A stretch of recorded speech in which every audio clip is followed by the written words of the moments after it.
सम्पूर्णमा elevate academy online learning प्लेटफर्मको तर्फबाट नमस्ते। आज मैले तपाईहरुलाई specific rules of question tag बारे पढाउने छु। मैले अघिल्लो भिडियोमा basic rules of question tag पढाएको थिएँ भने अब यस भिडियोमा मैले अघिल्लो भिडियोमा भने चाहिँ specific rules of question tag पढाउने छु। अब स्पेसिफिक रुल्स अफ क्वेशन ट्यागको थुप्रै रुलहरु छन्। हामीले विभिन्न पार्टहरुमा पढ्ने छौं। अब पहिलो रुल रहेको छ, अब ढिला सुस्ती नगरिकन हामी रुल तर्फ नै लागौं। पहिलो रुल रहेको छ, एक्जुलरी भर्ब दिएको सेन्टेन्समा सोही अनुसारको एक्जुलरी भर्बलाई ट्यागमा राख्ने। इक्जाम्पलको रूपमा लिएको छ, राजन इज अ स्टुडेन्ट। यता एक्जुलरी भर्ब चाहिँ कुन हो? राजन एक्जुलरी भर्ब हो त? राजन एक्जुलरी भर्ब हो त? होइन। इज भने के हो? एक्जुलरी भर्ब हो। र सोही अनुसारको यता के भनिएको छ? सोही अनुसारको एक्जुलरी भर्बलाई ट्यागमा राख्ने भने हामीले के लेख्नु पर्यो? Isn't Hee. इज ही किन भएन त? किनभने यो सेन्टेन्स के रहेछ? पोजिटिभ रहेछ। हैन, यो कुरा चाहिँ मैले सेन्टेन्स पोजिटिभ नेगेटिभ बारे मैले अघिल्लो भिडियोमा विस्तृत रूपमा भनिसकेको छु। अब अर्को इक्जाम्पल हेरौं। सीता क्यान हेल्प हिम भनेको छ। Sita can help him, auxiliary verb के रहेछ? क्यान। अब यसको क्वेशन ट्याग के हुने भयो त? यो सेन्टेन्स के रहेछ? पोजिटिभ। र यसको क्वेशन ट्याग के हुने भयो त? नेगेटिभ। क्यान्ट सी हुने भयो। त्यस्तै गरी अर्को छ, क्याथी विल कल मी। यता एक्जुलरी भर्ब के रहेछ? विल रहेछ। यो सेन्टेन्स के रहेछ? पोजिटिभ रहेछ। क्वेशन ट्याग के हुने भयो? नेगेटिभ हुने भयो। र क्वेशन ट्याग के हुने भयो त? Won't she. अब क्याथी भनेको अब केटीको नाम रहेछ। अर्को डी नम्बरको इक्जाम्पल हेरौं। वी विल फोन हर भनेको छ। विल भनेको के रहेछ? यो भनेको चाहिँ एक्जुलरी भर्ब रहेछ। एक्जुलरी भर्ब र सोही अनुसारको एक्जुलरी भर्बको हामीले के गर्नु पर्यो? ट्याग राख्नु पर्यो। त्यसो भए सेन्टेन्स के रहेछ? पोजिटिभ रहेछ। क्वेशन ट्याग के हुने भयो? नेगेटिभ हुने भयो। सेन्ट वी भयो। रोजी इज नेभर वेल भन्यो। योको सेन्टेन्स के रहेछ? सेन्टेन्स नेगेटिभ रहेछ। र यता एक्जुलरी भर्ब के रहेछ? इज रहेछ। अब क्वेशन ट्याग के हुने भयो? पोजिटिभ हुने भयो। Is he, is she. रोजी भने त केटीको नाम रहेछ। इज सी हुने भयो। यो चाहिँ ख्याल गर्नु है। रुल थाहा पाउनु भयो भने तपाईहरुले जस्तो सुकै प्रश्न पनि हल गर्न सक्नुहुनेछ। जन डिड नट डु इट। अब यहाँ चाहिँ एक्जुलरी भर्ब के रहेछ? डिड रहेछ। र हामीले ट्यागको रूपमा चाहिँ के भनेको छ? सोही अनुसारको एक्जुलरी भर्बलाई ट्यागमा राख्ने। त्यसो भए स्टेटमेन्ट के रहेछ? यो सेन्टेन्स के रहेछ? पोजिटिभ रहेछ, नेगेटिभ रहेछ। जन डिड नट भनेको छ नि त। नट डु इट भनेपछि यो सेन्टेन्स नेगेटिभ रहेछ। क्वेशन ट्याग के हुने भयो त? पोजिटिभ हुने भयो। डिड ही भयो। त्यस्तै गरी तपाईले यो कुरा बुझ्नु भएन भने फेरि भिडियोलाई पछाडि गरेर हेर्न सक्नुहुनेछ। अब यो 2 नम्बरको रुल हेरौं। यदि दिएको सेन्टेन्समा एक्जुलरी भर्ब नभई एक्सन भर्ब मात्रै भएमा ट्यागमा डु भर्बको प्रयोग गर्ने भनेको छ। एक्जुलरी भर्ब भएन भने हामीले के गर्नु पर्यो? डु भर्बको प्रयोग गर्नु पर्यो। एक्जुलरी भर्ब भनेको she, can, will, is, did भनेपछि यो एक्जुलरी भर्ब भयो। यो एक्जुलरी भर्ब यदि तपाईको सेन्टेन्समा छैन भने तपाईले चाहिँ डु भर्बको प्रयोग गर्नुपर्छ क्वेशन ट्याग राख्ने बेला। अब मैले केही इक्जाम्पल लिएको छु र यस इक्जाम्पल मार्फत मैले चाहिँ तपाईलाई बुझाउने प्रयास गर्छु। जस्तै पहिलो इक्जाम्पल हेरौं। ही स्मोक्स हेभिली। यहाँ तपाईले कुनै पनि एक्जुलरी भर्ब पाउनु भएन। तर स्मोक्स भने के हो? स्मोक्स भने चाहिँ भर्ब 5 हो। र हामीले त्यही अनुसारको के गर्नु पर्यो? क्वेशन ट्याग हाल्नु पर्यो डु भर्बको प्रयोग गरेर। डजन्ट ही भयो, डजन्ट भयो। किन भनेपछि यता चाहिँ भर्ब 5 को प्रयोग गरिएको छ। We never drink. यो नेभर भने के हो, यो नेभर भने के रहेछ तपाईँले के बुझ्नु पऱ्यो भनेपछि यहाँ डु भर्ब यहाँ के रहेछ, यहाँ चाहिँ एक्जुलरी भर्ब छैन। तपाईँले अब के गर्नु पऱ्यो, डु भर्बको प्रयोग गरेर क्वेसन ट्याग बनाउनु पऱ्यो। डु भनेको चाहिँ कुन डु लाउने, डु बी लाउने कि डजन्ट बी लाउने कि त्यो कसरी थाहा पाउने भनेपछि यो के प्रयोग गरिएको छ अगाडि एक्जुलरी भर्ब अगाडि कुन एक्जुलरी भर्ब अगाडि चाहिँ कुन शब्द छ, यो भर्ब 1 छ कि भर्ब 5 छ कि त्यही अनुसार हेरेर हामीले चाहिँ यो क्वेसन ट्याग चाहिँ हाल्छौँ। जसरी यता हेरौँ त नेभर भने के रहेछ भर्ब 1 रहेछ र यसको क्वेसन ट्याग के हुने भयो त, यसको क्वेसन ट्याग चाहिँ भर्ब 1 नै हामीले हाल्नुपर्ने हुन्छ।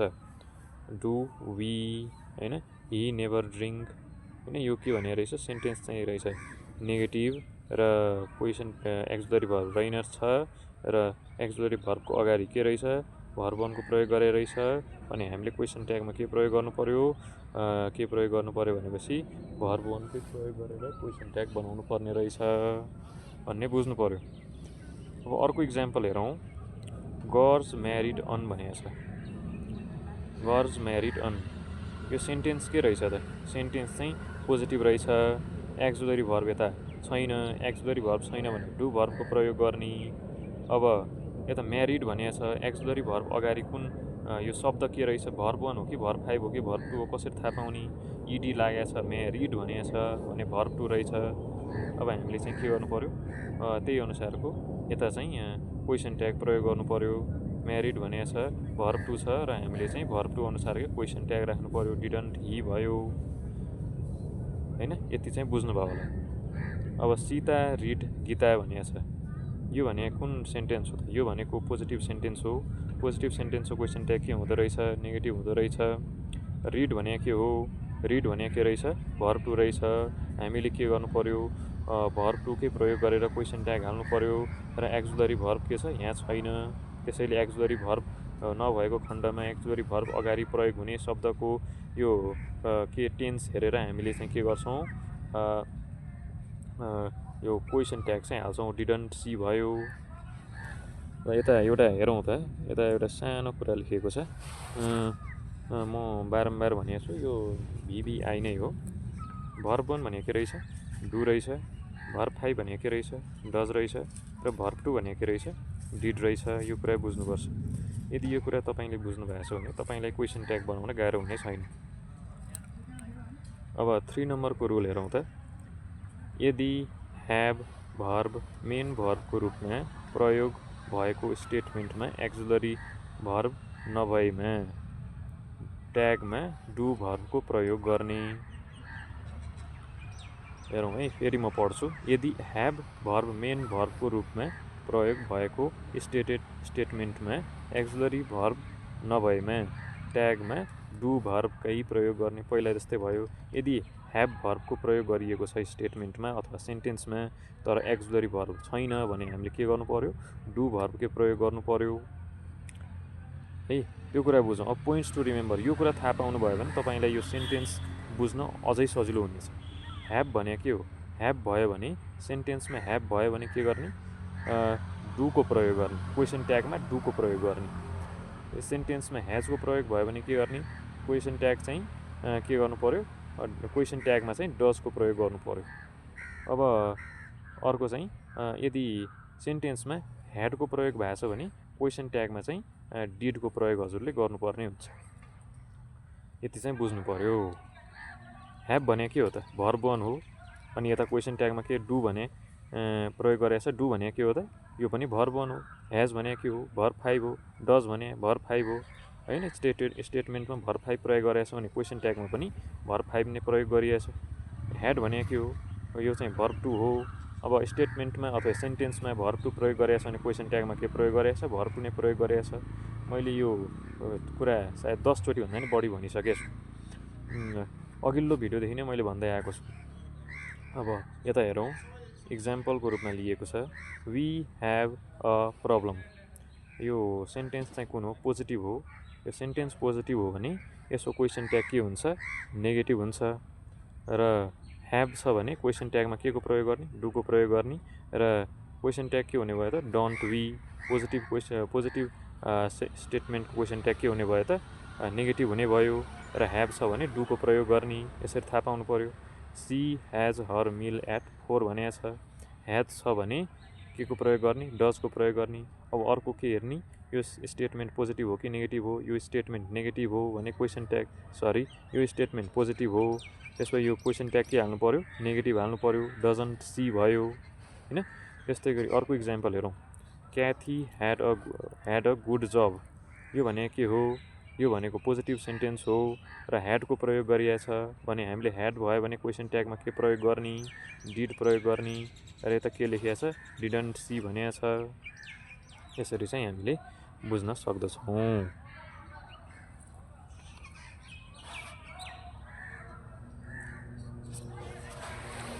अगाडि 4 नम्बरको रुल हेरौँ। ह्याभ टु फर्म्स र युज टु फर्म्स भएका सेन्टेन्समा डु भर्बको प्रयोग गर्ने भनेको छ। र यो बुझाउनुभन्दा पहिला मैले हजुरलाई यो बुझाउँछु पोइन्ट्स टु रिमेम्बर। यो बुझ्नुभयो भने तपाईँले त्यो सेन्टेन्सहरू चाहिँ सजिलैसँग बुझ्न सक्नुहुनेछ। पोइन्ट्स ह्याभ टु भएको छ भने के को प्रयोग गर्ने डुको प्रयोग गर्ने। यदि स्टेटमेन्टमा ह्याभ टु भएको छ भने डुको प्रयोग गर्ने। यदि स्टेटमेन्टमा ह्याज टु छ भने डजको प्रयोग गर्ने। यदि स्टेटमेन्टमा ह्याड टु छ भने डिडको प्रयोग गर्ने। यदि स्टेटमेन्ट अथवा सेन्टेन्समा युज टु छ भने डिडको प्रयोग गर्ने। बुझ्नुभयो होला। अब हेरौँ ह्याभ टु भनेको के हो भर्ब वान हो। डु भनेको के हो भर्ब वान हो। स्टेटमेन्टमा भर्ब वान प्रयोग भएको छ भने क्वेसन ट्यागमा पनि भर्ब वान नै प्रयोग हुन्छ। ह्याज टु भनेको के हो भर्ब 5 हो। स्टेटमेन्टमा भर्ब 5 प्रयोग भएको छ भने यो क्वेसन ट्याग पनि भर्ब 5 नै हुन्छ भन्नु बुझ्नु पर्यो। ह्याड टु भनेको छ भर्ब 2 हो। स्टेटमेन्ट अथवा सेन्टेन्समा भर्ब 2 प्रयोग भएको छ भने क्वेसन ट्यागमा के हुन्छ भर्ब 2 नै प्रयोग हुन्छ। हेरौँ त के लेखेको छ डिड भनेको के हो भर्ब 2 नै हो। युज टु भनेको के हो युज टु भने भर्ब 2 हो। भर्ब 2 स्टेटमेन्ट अथवा सेन्टेन्समा प्रयोग भएको छ भने क्वेसन ट्यागमा के हुने भयो त भर्ब नै प्रयोग हुने भयो डिड नै हुने भयो। यो कुरो बुझ्नु पर्यो। ल अब म तपाईँहरूलाई केही इक्जाम्पल बुझाउँछु यसले तपाईँ सजिलैसँग बुझ्न सक्नुहुन्छ। इक्जाम्पल हेरौँ त। इक्जाम्पल के रहेछ त we never have to meet him. ल ह्याभ टु छ भने के प्रयोग गर्ने भनेको थियो डुको प्रयोग गर्ने भनेको थियो। We never have to meet him यो भने कुन सेन्टेन्स रहेछ नेगेटिभ सेन्टेन्स रहेछ। नेगेटिभ सेन्टेन्स रहेछ भने क्वेसन ट्याग के हुन्छ त पोजिटिभ हुन्छ। के हुने भयो त डु वी हुने भयो। ल अर्को हेरौँ त। अर्को इक्जाम्पल लिएको छ she has to meet him भनेको छ। त्यसो भए ह्याज टु प्रयोग भएको छ। ह्याज टु प्रयोग भयो भने क्वेसन ट्यागमा के प्रयोग गर्ने डजको प्रयोग गर्ने। र यो अर्को के हेर्नु पर्यो सेन्टेन्स पोजिटिभ हो कि नेगेटिभ हो। यो सेन्टेन्स के हो पोजिटिभ हो। She has to meet him भनेको छ। सेन्टेन्स पोजिटिभ रहेछ भने क्वेसन ट्याग के प्रयोग गर्नु पर्यो तपाईँले क्वेसन ट्याग चाहिँ नेगेटिभ प्रयोग गर्नु पर्यो। डजन्ट सी भयो। अब he had to write to her उसले उसलाई लेखाउन लगाउनु पर्यो भनेको छ। उसलाई लेख्नु पर्यो उसले उसको बारे लेख्नु पर्यो। He had to write to her उसले उसको लागि लेख्नु पर्यो भन्नु खोजेको है। उसले उसको लागि लेख्नु पर्यो भन्नु खोजेको। अब ह्याड टु छ यता ह्याड टु प्रयोग भएको छ भने तपाईँले क्वेसन सेन्टेन्समा के भएको छ ह्याड टु प्रयोग भएको छ भने क्वेसन ट्याग के हाल्नु पर्यो तपाईँले क्वेसन ट्यागमा पनि के गर्नु पर्यो डिडको प्रयोग गर्नु पर्यो। अब यो सेन्टेन्सहरू पोजिटिभ छ कि नेगेटिभ छ सेन्टेन्स त के रहेछ सेन्टेन्स त पोजिटिभ रहेछ। ही ह्याड टु राइट हर भनेको छ। अब त्यसो भए क्वेसन ट्याग के हुने भयो त नेगेटिभ हुने भयो। डिडन्ट ही भयो है डिडन्ट ही भयो। बुझौँ यी तपाईँले यो बुझ्नै पर्छ। तपाईँले बुझ्नु भएको छैन भने यो सुरुदेखि पनि हेर्न सक्नुहुन्छ रेकर्डेड है। सुरुदेखि तपाईँले फेरि यो भिडियो हेर्न सक्नुहुन्छ तपाईँलाई सजिलो हुन्छ यस्तो गर्नुभयो भने। अब युज टु स्मोक भनेको छ। युज टु भएको छ भने सेन्टेन्समा हामीले के प्रयोग गर्न सक्छौँ युज टु भएको छ भने हामीले डिडकै प्रयोग गर्नुपर्ने हुन्छ। अब यो युज टु स्मोक यो भने सेन्टेन्स के रहेछ पोजिटिभ रहेछ। पोजिटिभ सेन्टेन्समा हामीले के प्रयोग गर्ने त नेगेटिभ ट्यागको प्रयोग गर्ने नेगेटिभ क्वेसन ट्यागको प्रयोग गर्ने। डिडन्ट यु भयो। अब मलाई आशा छ तपाईँले यो भनेको कुराहरू बुझ्नुभयो होला। अब 5 नम्बरको रुलमा हेरौँ। 5 नम्बरको रुलमा के छ एपोस्ट्रोफी डी दुई रूपको अर्थ हुन सक्छ वुड र ह्याड। तलको स्ट्रक्चर हेरौँ है। यो डी छ नि, डीले कि वुड देखाउँछ कि ह्याड देखाउँछ। यो डी भने एपोस्ट्रोफी डी कहिले ह्याड हुनसक्छ, कहिले वुड हुनसक्छ। फेरि म रिपिट गर्छु, एपोस्ट्रोफी डी छ, त्यो भनेको वुड पनि हुनसक्छ, ह्याड पनि हुनसक्छ। हेरौँ है, अझ सजिलो हुन्छ। Had better V3 equal to had plus better plus V3, यो स्ट्रक्चरहरू छ। अब यो एकचोटि इक्जाम्पल हेरौँ, त्यसपछि तपाईँलाई स्ट्रक्चर बुझ्न चाहिँ सजिलो हुन्छ। इक्जाम्पल पहिला बुझौँ। अब हामी चाहिँ इङ्ग्लिस युज टु छौँ, इङ्ग्लिस पढ्दै आएको छौँ, त्यसैले हामी बुझ्छौँ। ल, you would better help her, यो डीले के भनेको? यो डीले युको पछाडि जुन एपोस्ट्रोफी डी छ त्यसले के भन्नु खोजेको? ह्याड भन्नु खोजेको कि वुड भन्नु खोजेको? भन्नुहोस् त। यो त वुड भन्नु खोजेको हो नि त। तपाईँ किन बुझ्नुभयो? किनभने तपाईँ इङ्ग्लिससँग युज टु हुनुहुन्छ, तपाईँ इङ्ग्लिस बोल्दै गर्दै आउनु भएको छ, इङ्ग्लिस बोल्दै हुनुहुन्छ, त्यसैले तपाईँलाई यो बुझ्न सजिलो भयो। यो युको पछाडिको एपोस्ट्रोफी डीले तपाईँलाई के भन्नु खोज्यो भनेपछि यो भनेको वुड रहेछ। You would better help her भन्यो भने के भयो? यसको ह्याडन्ट यु भयो। You would better help her भनेपछि यो भनेको के रहेछ? यो भनेको पोजिटिभ सेन्टेन्स रहेछ र यसको क्वेसन ट्याग के हुने भयो? नेगेटिभ हुने भयो। तपाईँले बुझ्नुभयो होला। अब सीको पछाडि सी वुड कम्प्लिटेड इट हुन्छ त? सी वुड कम्प्लिटेड इट भन्न पाइयो त? पाइएन नि। सी ह्याड कम्प्लिटेड इट हुन्छ नि त, किनभने हामी त इङ्ग्लिससँग युज टु छौँ, हामीले त बुझेका छौँ। She had completed it, hadn't she हुन्छ। किन भयो ह्याडन्ट सी? किनभने यो स्टेटमेन्ट पोजिटिभ छ र यसको ट्याग चाहिँ के हुने भयो? नेगेटिभ हुने भयो। यो चाहिँ हामीले बुझ्नुपर्छ। अर्को इक्जाम्पल हेरौँ। He would rather watch it, यो वुड भयो, यो ह्याड भयो त? यो हिको पछाडिको एपोस्ट्रोफी डीले ह्याड भने हो त? होइन नि। हामी त कमन सेन्स लगाएर पनि बुझ्न सक्छौँ यो कुरा त।